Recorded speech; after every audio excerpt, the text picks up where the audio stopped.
ဝရဘုရားသခင်ဖန်ဆင်းရှင်ပုဂ္ဂိုလ်တကယ်ရှိသလားဒီနေ့တော့ဒီမိကွန်းလေးကိုစူးစမ်းကြည့်ကြရအောင်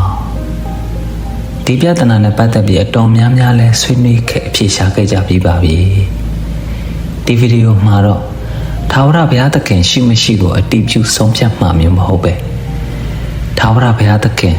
ဖန်ဆင်းရှင်ပုဂ္ဂိုလ်ရှိနိုင်မရှိနိုင်ဆိုတာကိုမေးမြန်းစူးစမ်းတဲ့မေးခွန်းတွေကိုသာခြံထားရခဲ့မှာဖြစ်ပါတယ်အဖြေကိုတော့မိမိတို့ရဲ့ကိုယ်ပိုင်ဉာဏ်နဲ့ပဲကိုယ်တိုင်သာစဉ်းစားသုံးသပ်ဆုံးဖြတ်ကြဖို့ပါ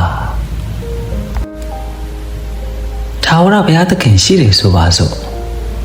ထာဝရဘုရားသခင်ကဘယ်လိုပုံစံလဲထာဝရဘုရားသခင်ကိုမြင်မှုတဲ့သူရှိပါသလားဘယ်မှမြင်မှုတာလဲဒီလောက်နိပညာတိုးတက်နေတဲ့ဒီနေ့ခေတ်ကြီးမှာထာဝရဘုရားသခင်နဲ့တွေ့လိုက်ရတယ်ဆိုတဲ့ဗီဒီယိုမှတ်တမ်းမျိုးမရှိနိုင်ဘူးလားဟိုးရင်နှစ်ပေါင်း2000ကျော်တည်းကတွေ့ခဲ့ကြတာမှတ်တမ်းတွေဘယ်ယူနိုင်မှလဲဒါဆိုထာဝရဘုရားသခင်ကအခုမရှိတော့ဘူးလားထာဝရဘုရားသခင်အခုပဲရောက်နေတယ်လေဘာတွေလုပ်နေတယ်လဲထာဝရဘုရားသခင်ရဲ့အလုပ်ကဘာတွေလဲထာဝရဘုရားသခင်ကကဘာကြီးနဲ့သက်ရှိတွေအားလုံးကိုဖန်ဆင်းခဲ့တယ်ဆိုရင်ထာဝရဘုရားသခင်ကရောဘယ်ကနေဖြစ်ပေါ်လာတယ်လဲအစကတည်းကရှိနေတာလားထာဝရဘုရားသခင်တူတဲ့အမြဲတည်ရှိနေတာလားအခြားပုဂ္ဂိုလ်တွေကထာဝရဘုရားသခင်ဖြစ်လာနိုင်သလားဘယ်လိုအကျင့်ကိုကျင့်ရင်ထာဝရဘုရားသခင်ဖြစ်လာနိုင်မလဲနေတွေလတွေကြိုတွေအခြားသောစัจ java လာတွေအခြားကြိုသားတွေကိုရောထာဝရဘုရားသခင်ကဖန်ဆင်းခဲ့ပါသလားထာဝရဘုရားသခင်မရှိရင်လောကကြီးမရှိနိုင်တော့ဘူးလားတက်ရှိအချို့မျိုးစိတ်တွေကရောဘာလို့မျိုးသုံးပြောက်ွယ်ခဲ့ကြတယ်လဲဘုရားသခင်ကမကြိုက်တော့လို့လားလူသားကိုဘုရားသခင်ကဖန်ဆင်းပေးတယ်ဆိုရင်အဖေအမေမိဘတွေလိုပါသေးသလားကလေးရခြင်းနေတဲ့အပြိုကြီးလူပြိုကြီးတွေဘုရားသခင်စီမှာယုံယုံကြည်ကြည်ဆုတောင်းလိုက်ရင်ဘုရားသခင်ကသားသမီးဖန်ဆင်းပေးတဲ့နေမဟုတ်လားယောက်ျားမိန်းမဆက်ဆံဖို့ဘာလို့လုံနေအောင်မှလဲဟိုးရှိခေတ်ကလူသားကဘာမတိုးတက်ခဲ့ပဲဒီနေ့ခေတ်မှာပိုတိုးတက်လာတာဘာလို့ပါလဲအရင်ခေတ်လူတွေကမတိုးတက်ပါစေနဲ့ဒီနေ့ခေတ်လူတွေသာတိုးတက်ပါစေဘုရားသခင်ကအဲ့ဒီလိုသဘောမျိုးလားဘုရားသခင်ကအကုန်လုံးပေးနိုင်မှာတော့စာတွေသင်ဖို့အလုပ်ကြိုးစားဖို့ဘာလို့လုံနေအောင်မှလဲဘုရားသခင်စီယုံယုံကြည်ကြည်နဲ့ဆုတောင်းကြဖို့ပဲမဟုတ်လား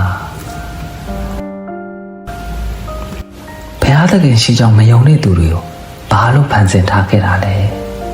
မယုံကြည်ရင်ထာဝရဘုရားသခင်ကစိတ်ဆိုးမှာလားမယုံမှကိုစိုးရိမ်တတ်သလားမယုံရင်ဘာဖြစ်မှာလဲဘုရားသခင်ကိုမယုံရင်ရဲကြမှာလားဒါဆိုထာဝရဘုရားသခင်ရှိကြောင်းယုံကြည်လက်ခံလာကြတာကနှစ်ပေါင်း2000ကျော်ပဲရှိပါဦးမယ်ထာဝရဘုရားသခင်ရှိမှမသိကြသေးတဲ့အချိန်ကဘာဦးအစကလူသားတွေတက်ရှိတွေဟာဘယ်လိုဖြစ်ခဲ့ကြသလဲဘုရားသခင်ကဥပိ္ပခာပြုထားခံခဲ့ရသလားဘုရားသခင်ကိုမယုံလို့ဆင်းရဲဒုက္ခရောက်ကြမယ်ဆိုဘုရားသခင်ကိုမယုံကြည်ကြတယ်ဘာသာမဲ့တွေအများဆုံးနေထိုင်ရဆွီဒင်ဒိန်းမတ်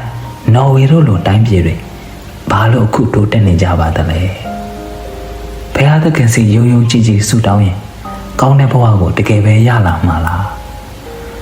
ဒါဆိုတိရစ္ဆာန်တွေကိုရောဆုတောင်းခိုင်းလို့ရလားရေကြီးမီးလောင်မြေပြိုငလျင်လုံးမုန်တိုင်းတိုက်ကဘာကြီးကတ်ဆိုင်ဖြစ်သမျှအရာရာဘုရားသခင်ရဲ့အလိုတော်ကြပဲလားရုပ်ဆိုးတာတွေဆင်းရဲဒုက္ခရောက်နေတာတွေ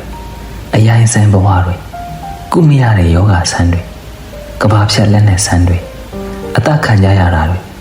ဓမြတိုင်းလူရခံရတာတွေမိမဲ့ဖမဲ့ခိုးကိုရမဲ့ကလေးငယ်တွေ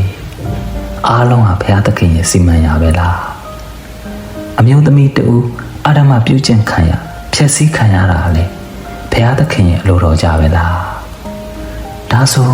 ဘုရားသခင်ရဲ့ကြီးမြတ်လာတဲ့မဟာကရုဏာတော်တနာကျင်နာတတ်မှုကဘယ်လိုကြီးလဲဘုရားသခင်ကမမြတ်မတဖန်ဆင်းထားခဲ့လေသလား အသိပညာပြည့်ဝ၍အကျိုးရှိသောဘဝကိုရရှိပိုင်ဆိုင်နိုင်ကြပါစေ